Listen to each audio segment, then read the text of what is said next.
ముఖ్యమంత్రి చంద్రబాబు సతీమణి భువనేశ్వరితో కలిసి వ్యక్తిగత పర్యటన నిమిత్తం ఇవాళ లండన్ వెళ్లనున్నారు. NTR trust managing trustee, heritage foods ఎండీగా ఉన్న భువనేశ్వరికి ఇన్స్టిట్యూట్ ఆఫ్ డైరెక్టర్స్ సంస్థ 2025 సంవత్సరానికి డిస్టింగ్విష్డ్ ఫెలోషిప్ అవార్డులను నవంబర్ 4న లండన్లో ప్రదానం చేయనుంది.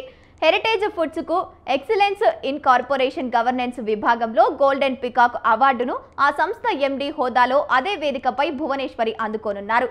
ఈ కార్యక్రమానికి చంద్రబాబు హాజరవుతారు.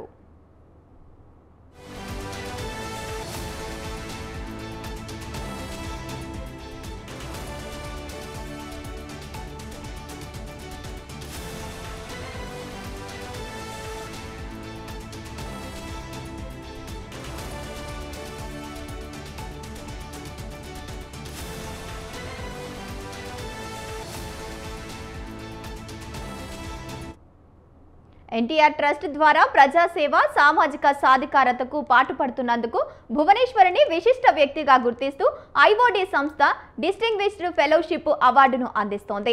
ఈ కార్యక్రమం లండన్లోని గ్లోబల్ కన్వెన్షన్లో జరుగుతోంది. వ్యక్తిగత పర్యటన తర్వాత సీఎం లండన్ పారిశ్రామికవేత్తలు, ప్రవాసాంధ్రులతో భేటీ అవుతారు. విశాఖలో జరగనున్న సిఐఐ భాగస్వామ్య సదస్సుకు వారిని ఆహ్వానిస్తారు. నవంబర్ 6న ఆయన తిరిగి అమరావతికి చేరుకుంటారు.